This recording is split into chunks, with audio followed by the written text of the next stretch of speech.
I'm gonna get to this Joel situation, and I'm gonna open the phone lines up for this Joel Embiid situation because it's I got a different opinion about it than a lot of people, and I got friends and other podcast colleagues who spoke on this, and their opinion is, I would say, different from mine. And when it comes to these players, I like to hold them accountable for certain things, right? And I do have a tendency to hold players accountable more if the mainstream media is dropping the ball on being honest and reporting things in an honest way, in a way where it's not obvious that you are probably on somebody's payroll, right? So, when I hear the lies about, what other players and man, that's not true. I report the truth on my podcast, right? I say it the way it needs to be said. But what I don't really like doing is seeing the media dump on one guy. And then I go and say, well, hey, look, I'm going to join in, and I go on my podcast and dump on him, especially when they're dumping on him unjustly. Right. And the way people treat players that are injured is usually when I kind of separate myself. Like, it's just weird how people do that. Like, hey, I'm gonna say all this inflammatory things about this guy because he's hurt and he's not playing. Like that happens in sports. Some people are injury prone, right? And when it's an injury where your knees go out, what am I supposed to do with that? I can't run or jump without that. I can get out here and try, but I'm just gonna make it worse. Right. So when people take time off after surgery, I had surgery. Like it's a real surgery I had. Or like Ben Simmons with his back. Like that's a real issue. Like we've seen Dwight Howard have to go back under the knife 2 or 3 times for his back. Like it don't get no better. When they do the surgery, they removing things. Okay, well, I just take this out. So you back up, man, rehab you. You know what I mean? They like people are taking, oh man, it's my L1 and my L4. Okay, we'll just take it out then. And you got to learn how to do what you do. You know what I'm saying? So people are having real surgeries on these backs, man. Michael Porter Jr., it took him 2 or 3 times to get his right. He sat out his college freshman year, got to the league, got drafted, sat out most of his rookie season after he had surgery. Then he finally got on the floor, and then he had to go back out, get back under the knife. Like when you see people with these backs, like it retired Larry Bird. Larry Bird went from one of the greatest players ever to a shell of himself. Like these backs ain't no joke. Larry Johnson, he wasn't the same after his back went out. So these backs ain't no joke. Right. So to see Dwight and Michael Porter Jr. actually had their medicine at their advantage where they can actually get back on the floor. If they have flare-ups, I'm not about to be the person that's gonna come out here and try to dog them for something like that, right? So Dwight Howard, Michael Porter Jr., Ben Simmons, more power to you for dealing with a back and having multiple surgeries to try to fix things and still trying to get back on the court, right? I'm not going to be the one that's going to try to dog you because your back is jacked up, but you still want to play and you still want to help your team, right? That's number one. So to Joel Embiid, his injuries, we know he's played through most of them. He come out of college. He had the foot, broke his foot, missed his first season. Then he played phenomenally, right? Then he had some knee injuries. So he's had MCLs, ACLs, like he's had all that. He's played with a brace. I mean, we seen him last year. I don't want to miss no games. I'm playing with a sprained MCL with a brace on. I can barely move, barely run. And in a game that I probably should have sat out, I actually injured it worse because I dove for a ball and somebody jumped on my knee, messed my knee up even worse. Then I got surgery. Didn't miss the whole season. I came back for the playoffs. Still limping. and you can't be 7 foot and over 300 pounds or 280, 290, whatever Joel Embiid is, and have a knee surgery where you can't do no cardio and come back at 7 foot and 290 pounds and be conditioned for the playoffs in shape without gaining a little bit of weight. So he comes back to play for this team, and people are complaining about him being a little out of shape and dragging the knee around in the knee brace, on top of having cerebral palsy where he couldn't even move half of his face. And they said that you at risk of losing your eyesight in that eye if you come out here and play like that. I've seen him with a whole mask on his face with a broken nose playing. So if you're going to criticize Joel Embiid, you can criticize him for being injury prone, but I'm not going to criticize him for actually missing the beginning of this season because he's trying to get his knee right. That's not what I'm not going to do, right? So let's get into this situation. A reporter decided it was a good idea to say something about Joel Embiid's family, a dead brother and his son who he named after his dead brother. So this article comes out because he's fired up that Joel Embiid is missing the beginning of the season. Not the whole season, just the beginning of it. And he's getting himself right so he can come back ready. And the team wants to monitor him to make sure he's ready for the playoffs, because even when the Sixers had a good chance of making it to the finals, every year Joel Embiid in the playoffs has been playing unhealthy. They want to see what Joel Embiid could do in the playoffs 100% healthy for once. Right? So Joel Embiid made it known. He said, I probably, with my injuries, I probably won't play a back-to-back again in my career.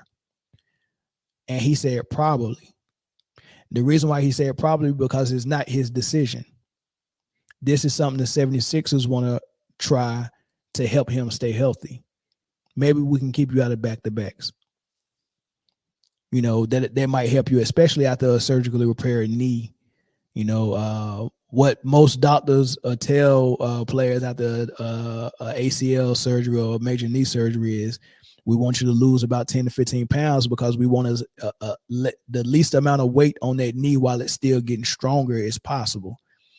So they want you to lose a little weight, and they're not going to want you to put a lot of wear and tear on it. So back-to-backs might be the best way to help preserve the knee while it's still healing and getting stronger. It's not a bad idea the year after you had surgery. It's not a bad idea, right? Reports have already been said that Joel Embiid is a little lighter right now. He's lost some weight, 10 to 15 pounds. So he's already got that step. Not playing back-to-backs, okay, whatever. He probably shouldn't have told the media that, knowing that the media is going to run with it. But he did, right? And so this, reporter comes and says, Joel Embiid consistently points to the birth of his son, Arthur. You already made a mistake by saying that. As the major inflection point in his basketball career. He often says that he wants to be great, to leave a legacy for the boy named after his brother, who tragically died in an automobile accident when Embiid was in his first year as a 76er. Well, in order to be great at your job, you first have to show up for work. Embiid has been great at just the opposite. He's been great at not showing up for work. That's what he said. Now, in his 11th season, he consistently has been in poor condition. This poor condition apparently seems to have delayed his debut this season. Embiid won't play in Wednesday's opener or the next 2 games. So he's going at him. He could have wrote this whole article without mentioning his brother or his son and been fine. Nobody's trying to say that you don't criticize Joel Embiid, but you ain't got to bring nobody's family into it, bro. Especially not nobody that died. Especially not nobody's son. Those are fighting words, right? And he got what he asked for. So Joel Embiid approached him and he shoved him. He didn't punch him. He shoved him, right? Very poor taste for the article. but a bad move by Joel Embiid to shove him. But I understand. 100% I understand. Referencing the man, dead brother and son's name to say something bad about a player's basketball game is never a good idea. Lucky he ain't get punched. 100%. 100%. So what did Gil's Arena say about it? They exploded because Gil understood it. I think Lexi Brown understood it. I think Kenya Martin understood it. I think Nick Young understood it. But Brandon Jennings had to play his role and say what he had to say. And it turned into an interesting conversation. Take a listen. Like, I'm not going to take accountability for this bottom part. God damn it, you said this. Yeah. And this is what we're going to address, right? And that's where that's from. Yeah. But is he lying? Do you take issue? But do you take issue with him bringing up his deceased brother, his son? Just leave it alone. He's lying. It's too much. Like you can write your story without mentioning his son or his brother. Yeah, but article had legitimate gripes in it, but I think that part you can leave it out. And like Nick, you mentioned, you lost a brother. I've lost a brother before. Like he wanted to. You can say, I mean, there was a way. He wanted to. Trying to sound cute, trying to get a little too cute with the words. As I said, it's the end part. Like if you said it in a way where you made statements about family members and you want to leave a great legacy for them. Are you doing that? Have you been putting yourself in a position where you are leaving a great legacy for them? But I think even ways you could have even that though. He didn't left. So I can look at that and be like, but that right there is a real attack on it for him not to even pay attention to what you're saying, and he just gets to play defense now. But even if he already left a legacy for his kid. Yeah. But did he say for everything I've done for the city? Yeah. What has he done for the city? He named it, bro. Huh? He named it. What? The process. He named it. He named it. What? Who I knows what sock he it all. did? I mean, but What has he done for the city that AI hasn't done? We don't know. But what I'm saying is, AI used to play through everything. no, what I'm saying is we Same don't. way. They kicked AI out. AI get to the finals and they kicked him out. Same thing they're going to do with him. No. But my thing is, what have you done? You ain't done nothing for Philly like AI. don't know. Like AI played through But what I'm everything. saying He is did too. Huh? He do too. We don't know. Have AI ever played with half face? What I'm saying is, His face Come on, was man. frozen. He talking about what man. he's done. He act You're like not he going act like outside. he doing more than AI's done. You're not going in front of the media. why is the AI in the question? What are they? Why Because But why does it have to be a comparison, bro? Because that's how I feel. But why does it have to? But why does it have to be a comparison?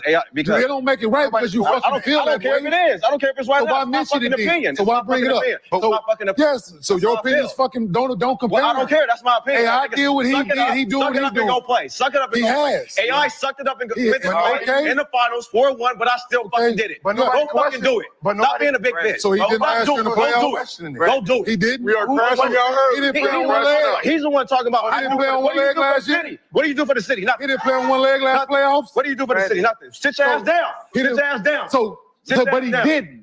Sit your ass. Well, But he stop did. complaining then. Stop complaining. But he then. didn't. Stop complaining. We don't care. But he did. Should have said that. So was you bitches so motherfucker complain about when you got hurt to a mother that you couldn't perform the way you could? Was that bad? Was motherfuckers on your ass for no reason? No, they wasn't. Exactly. I'm not. Well, sit your ass down then. I wasn't though. Well, exactly. Okay. I don't care. Exactly. Don't put him in that category I did then. though, but I did. Well, you in the same But fucking I did. category then. I did sit my ass down. You in the same I did sit category. my ass down. You know you I did. did You my kept sit my ass trying to down. play. Okay, Philly's You done. kept It trying doesn't to matter. play. He can go. You Philly's kept done. trying to play. Don't matter. Don't throw stones in no fucking glass house, dude. So I can do whatever the fuck I want, bro. He ain't AI, so don't talk about all that. What you done? Don't. I am. And I am. And I'm standing on it. And I'm standing on it. Standing on it. There's nothing to fucking stand on. Standing on it. You ain't AI. There's nothing to Talk about what fucking you did for stand on. Philly. You ain't do shit for There's Philly. nothing to stand You on. ain't do shit for Philly. Brandon, There's nothing to fucking, don't give a fuck what you say. There's nothing to stand on. You ain't AI. Brandon, There's nothing to fucking stand on. So yeah, you heard it got heated. That was Kenya Martin. That was Brandon Jennings. And Brandon Jennings' argument is that, first of all, the reporter didn't lie. And second of all, when Embiid said that everything he's done for the city, he don't deserve this, Brandon Jennings is saying, what did you do for the city? And Gilbert Arenas said he listed what he did. And this is another case of someone not understanding what the main topic is when someone is speaking. And when Joel was speaking about this in the reporter, he said for him to write that and put my son's name in it and my dead brother's name in it. After and then say and try to make it seem like I don't want to play for my team. After all I've done for this city, and he listed the times he's played through certain injuries. So basically what he's saying is, I don't deserve to be labeled as someone who sits out games when I can play and I don't play through injury. Like, it's almost like they're saying that every time Embiid gets hurt, he's just like, oh, I'm out, I'm not playing. When we've seen this dude on the court with knee braces on, dragging his leg, jumping off one leg. He can't even jump off two because the leg is not strong enough yet. He's jumping off one leg, still contesting shots at the rim, blocking shots, and still leading the team in scoring and being the go-to guy down low, running up and down. I mean, it's unreal to see. Like, it was painful to watch him play with that knee brace on when his knee was weak like that.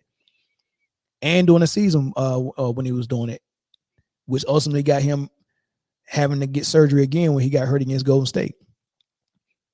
And like I said, can't move the right side of your face, still playing. Who would play like that? Face mask on, broken nose. Like, he's played through a lot of injuries. So to label him as someone who just misses games,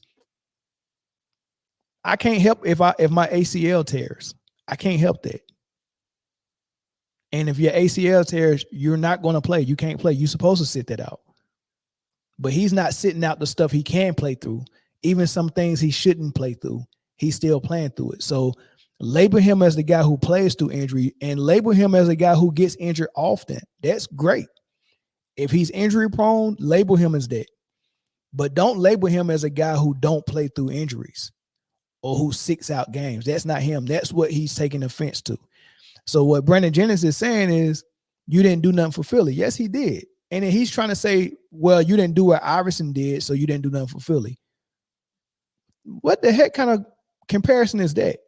He's saying Iverson played through everything. That's not true. You can pull up Iverson's stats. 76 games, 80 games, 48 games, 70, 71, 60, 82 one time, 48 games, 75, 72 games, 65 games, 65 games, another 82, 57 games, 3 games, 54 games, 28 games, 3 games, 25 games. He didn't play through everything. How can you play through everything and miss games? So there's some injuries that even Iverson sat down for. So that's a horrible comparison to try to make and say you didn't do nothing for the city because Iverson played through everything. No, he didn't. Iverson sat his butt down too when the injury was too bad. When did you ever see Iverson play through an ACL? He might have played through some like broken fingers or like some sore shoulders or, some fatigueness, some bruises, some lumps here and there. But I don't remember Iverson tearing no ACL, not one time. I don't remember him tearing no ACL. I don't remember him having cerebral palsy. Joel Embiid is also playing through a lot of things. So, yes, he's done enough for the city. He's shown the city enough for them not to come out and call him some player that don't want to play. How you gonna label him like that? It's a bad deal. And it was right for Kenya Martin to get on the way he did. Shout out to Opinion Jr. for the $20 super chat. Keep up the great work, Mel. I enjoy your podcast. I appreciate it, bro. Appreciate it. But yeah. I get to some comments as right before I put the phone number up. Let me see what y'all talking about in there. Problem is with the explosion of Twitter and YouTube, writers need to be more outlandish to the game. That is 100% fact, and that's all this dude was doing.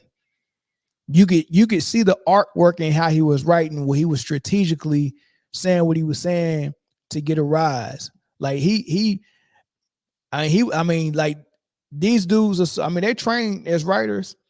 Even when they talk, if you ever hear a writer go on a podcast and they really want to sell something, I heard Darren Lebatard do it last night talking about this very issue with Jamil Hill as a guest. And the way Dan Libertar introduced it, I could hear his tone as if he was writing the article to get attention. Like when you're writing an article, it's not the same as listening to someone speak and talk, right?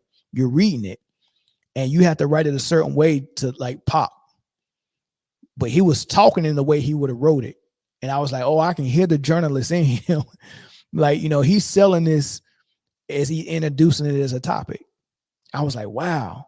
I mean, he's like, he just locked in like that. Oh man. Let me see. Bird's Eye View. Man Down Zone in the house, man. What's up, bro? Yeah, hit that like button, y'all. Make sure y'all hit the like button right now and subscribe. And also go subscribe to Man Down Zone's Falcons and Atlanta Hawks podcast, Bird's Eye View. Y'all go check that out. Make sure y'all go get him a sub. Do that now. Embiid couldn't even out rebound last year. Lord have mercy. Caller from Louisiana, what's up? Yeah, hi, Melvin. Yes. Hey, this is Steve Swinski, MPI. We're hired by our National Association Chiefs of Police. How you doing today? Oh man, you called me at a bad time, man. I'm gonna have to hang up. Thank you for the call. We're calling the businesses. Yeah, that ain't gonna happen. He was trying to trick bro out of the bag. Yeah, he wanted to get punched. But I can guarantee you he ain't want them 7-foot African hands swinging on him for full speed. He probably would have been I would have been knocked out of the socket. I'm not the biggest Embiid fan, but saying he just sitting out just because it's disrespectful to a competitor, not to mention you're mentioning personal people close to me. That's a big fact. That's a big fact, man.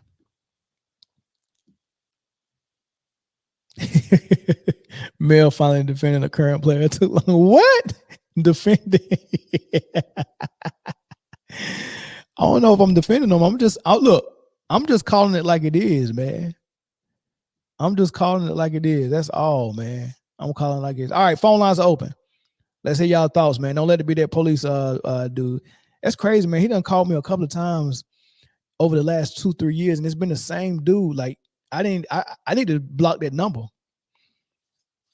Because as soon as he started talking, I was like, I recognize his voice, man. You done called me several times. Yeah, I hate those calls too. Policeman. Oh man, the article was terrible. There was no need to bring up dudes' dead relatives. Facts, man. Facts. Why not StreamYard, bro? Yeah. Tell him. What you talking about, Tyson? Take me off the list. Man, they don't care about that. I don't never stay on the phone long enough to tell them to take me off the list. They don't even never cross my mind. I just be like, oh man, no, I'm good. I'm good, man. Whatever you selling, I'm not buying. I don't know what that was. But yeah, phone lines is open, man. I can take 1 or 2 calls on this topic. If not, I can get to my final topic, which is Nikola Jokic, which is going to be the end. And then I'll catch y'all on Full Panel Friday. Make sure y'all subscribing to all of us as well, man. And if you go to the description, for most of the times I remember to put everybody's stuff on the description box. Sometimes I forget. But if you're having trouble finding someone's podcast, it should be in the description box. All of them are not on this one, but the last episode I did, all of them are on that description. I'll make sure I add it to this one. But Sports T, Bird's Eye View, Motor City Royal, Kingdom Come, which is the Chiefs podcast, Cowboy Spit. It's a lot of football podcasts, and then Sideline Speaks for Britne. So Britne, Sideline Speaks, Dominque, Sports T, Zoe, Bird's Eye View, Chris, Motor City Royal, Jay and Eric, Kingdom Come. And I think that's it. And I always shout out the Format Podcast. Y'all can go check Bruce out over there. Caller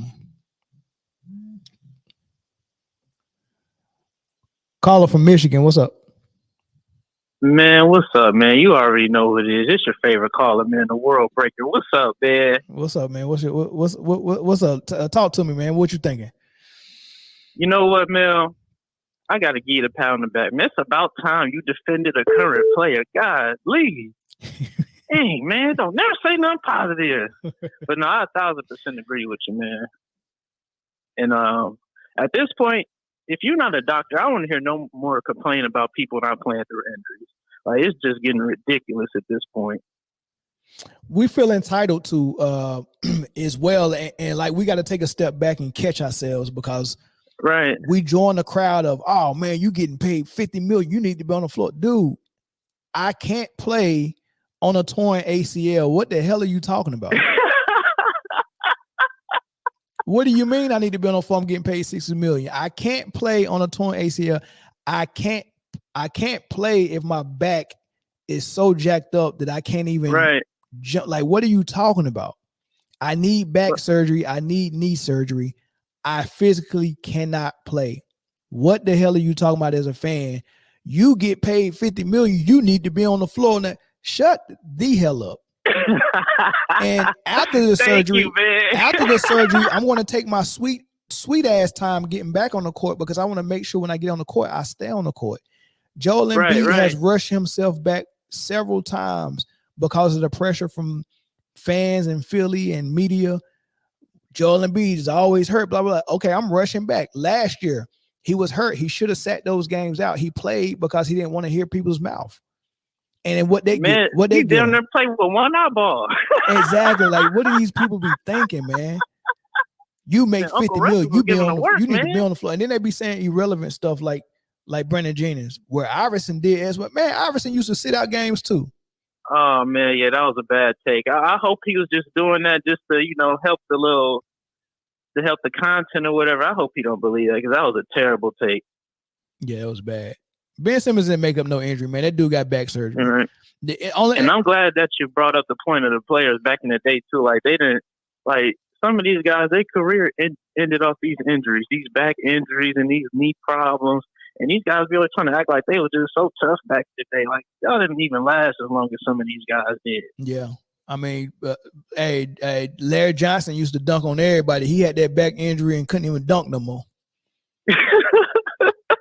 And they said dudes to play. And they say dudes will play a broken back. It's ridiculous, man. But yeah, I ain't gonna keep you long. I just want to appreciate you for finally having something positive. Man, I'm always positive. I'm always positive. I'll just play with you. All right, you have a good show, man. All right, bro. No. Hey, look, I'm sorry, man. I know y'all want to come down on Ben Simmons really hard, but the man had back surgery. I don't know nobody who go in there and say, hey, man, cut in my back and play with my spine. But I ain't got no injuries. I've never seen, like, it's such a risky surgery to do anything anywhere near your spine. It's a risky surgery. People don't want to do it. You mean to tell me this dude faking a back injury and went and got surgery for it twice? It didn't work the first time. He had to get it done again this summer. 2 years in a row he had back surgery, and you telling me he faking it? What is wrong with y'all? This dude had 2 back surgeries and he's faking it? Yeah, you can't. Come on, see this, and this is the issue right here. We be listening to so many people try to down these players. Future time traveler didn't even know Ben Simmons was out with a back injury all that time. Yes, he was out with a back injury. It started with Philly. He made a play in the playoffs against the Hawks. He had a wide open layup or a dunk if he really wanted it, and he passed it. And that point would probably have put them in position to win that game. They needed that game. So people really got on him really bad about it, and then they end up losing the series, and they asked Doc Rivers, can Ben Simmons be your point guard on the championship team? And he had no confidence in him publicly and said, I don't know. And then Embiid came out and blamed him for the loss. So at that time, Ben Simmons was like, look, I'm not the type of dude that my coach can come out and say I ain't got no confidence in him. And then the best player also blame me for the loss, and then I come back and smile in your face and be like, yeah, we're teammates. Let's get this. Hell nah, trade me ASAP. So he had a trade request. And it was like, we're not going to trade you. Well, he was like, well, I'm not coming to training camp. And then they was like, well, if you don't come to training camp, you're not getting paid. So he showed up to training camp and he hurt his back.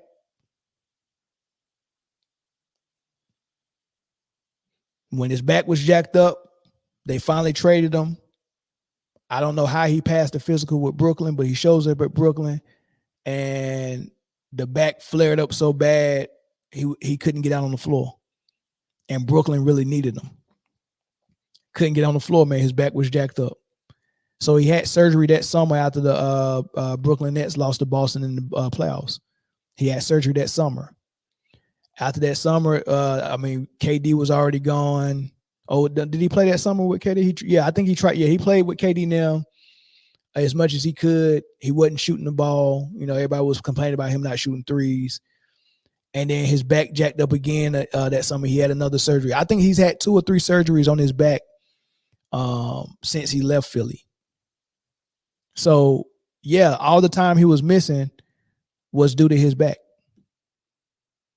The only thing I blame Ben Simmons for is not shooting the ball on the floor.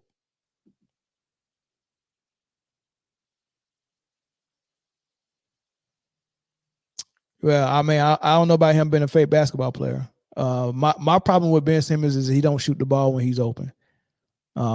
He needs to get over that. Just shoot the ball. You got the ability, right? Just shoot the ball. But all of that, his missing games and stuff like that, you can't critique him. You can't criticize him for having a bad back. It's the same back MPJ and Dwight Howard had. Larry Bird, his back's jacked up. Larry Johnson as well. Yeah. So I'll take one more phone call before I move to the last topic. He said he shoots them so freely on the IG workouts.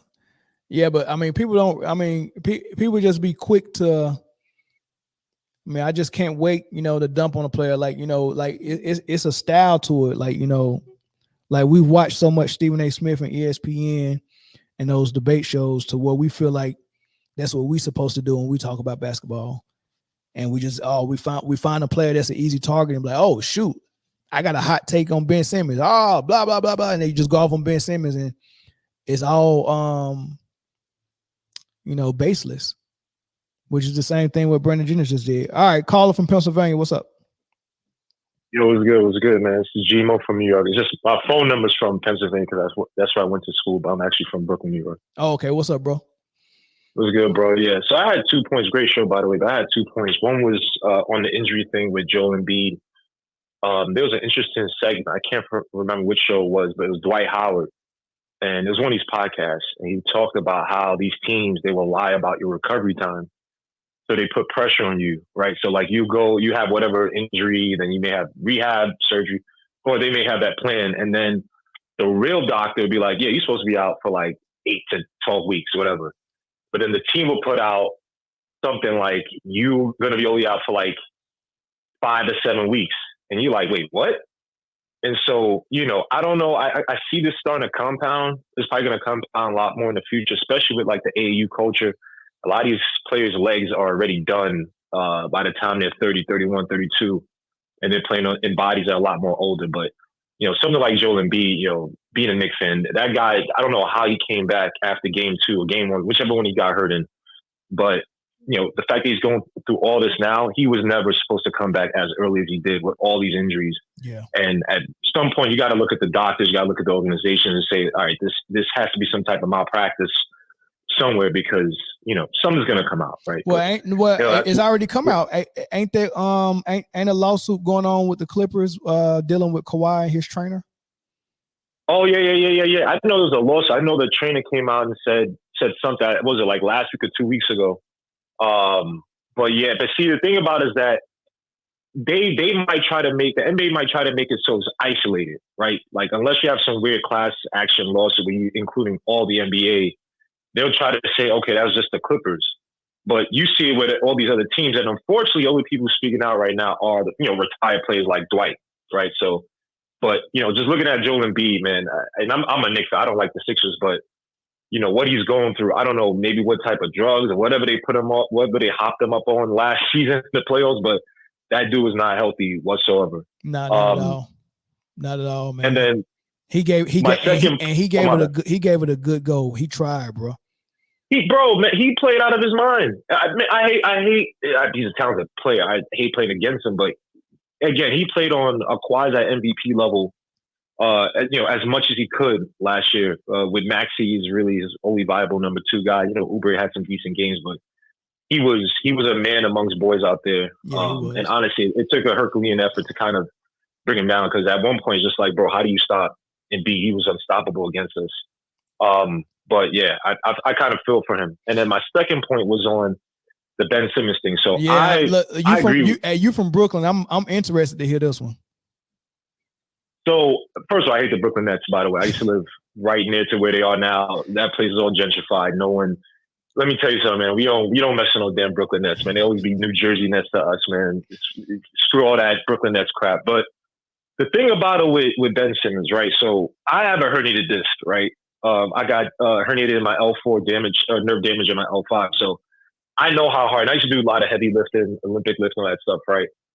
Unfortunately, I'm tall, so it wasn't smart for me to be doing like crazy deadlifts and stuff, and that's how I got hurt.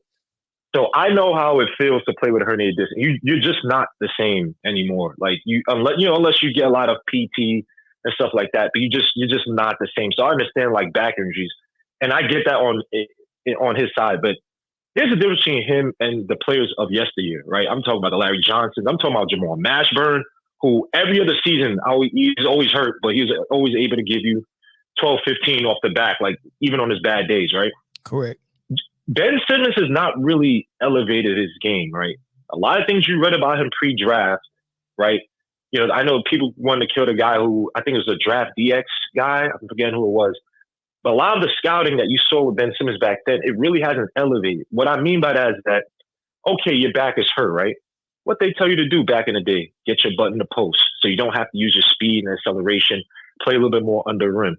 Get your butt in the low post, learn how to shoot, right? And these are all the things that people have been asking Ben Simmons to do for years. And that doesn't take a lot of explosiveness or whatnot. Larry Johnson, like you said, grandmama, UNLV, running Rebels, all that, Coach T, Tarkan, rest in peace. We remember all that, bro. He was supposed to be the next guy up. Hurt his back, and what did he do? He changed his game to be more of a catch and shoot guy, the guy who kind of move off the screens, could shoot from the outside. And that's what I think that people are waiting for Ben Simmons to get into. That same thing in Philly. If you probably heard all the Philly fans. It's not that they were mad that, he wasn't a super duper. It was like, yo, bro, take your shots. We don't care if you miss. Take a jumper. Elevate your game past you just being this, 6'8" type of point forward who could, run the floor and operate on a break. Take the shot. We don't care if you go 0 for 10. I've seen Reddit posts. I've seen SB Nation posts. They're like, dogs, we didn't hate Ben Simmons. We wanted him to take these chances, but he never did. And so that's I feel for him. I don't think he didn't fake any of it. He went through surgery. He's been in pain. But as long as you're able to get on the court, bro, like you got to find another way, right? Yeah, God forbid guys like John Moran get hurt, but I agree 100%. Yeah, but that's you saying the same thing I was saying. My only issue with Ben Simmons is that he won't shoot the ball from the perimeter, and especially even when his team actually needs him to do that. Like he needs to shoot it. So that's my issue with Ben Simmons. But as far as how he's dealing with his back and, how many surgeries he's had and how, the time he takes off, I don't have an issue with that. You know what I mean? But when he do get on the court, he's not making any excuses for him on the defensive end. He puts in 100% effort, and that's harder than just shooting an open jump shot. So he's actually putting in more work and more effort at being a defender. And most of the times he's on the floor, he's the best defender on his team, probably the best defender on the floor at times. And we can't say that for anybody else other than Dwight Howard, who's had these back issues. Like Larry Bird, after he had them back issues, that defense was a done deal. Larry Johnson, done deal. Michael Porter Jr. ain't never been no defender. But Ben Simmons and Dwight Howard are still giving you rebounds and defense at a high level. And they're going to continue. Like if Ben Simmons can figure out a way to stay on the floor, he's going to continue to get contracts. They won't be max contracts, but some team is going to continue to use him because You're a great defender and a great rebounder, and you can run the floor. Like, why wouldn't I want that? I ask you this though, 'cause I think I want to say he's expiring, right? This year, next year? Probably next year. It might be next year, right? So when you look at him, right, how many guys out there? I guess Josh Giddey's going to get a contract next, right? Because I'm trying to think of guards out there who they can't shoot, but they have a high usage. They're running your offense, but they can't shoot, but they could defend, right, run the floor. They can do everything else, but they can't shoot. And unfortunately, that's the paradigm currently in the NBA. So I'm just, my last question before I get on, I won't take up too much time. Maybe you could discuss some other time, but how many other teams are going to give him that money? It won't be max money, but let me ask you this. Would you give him Bronny James's contract on the Lakers?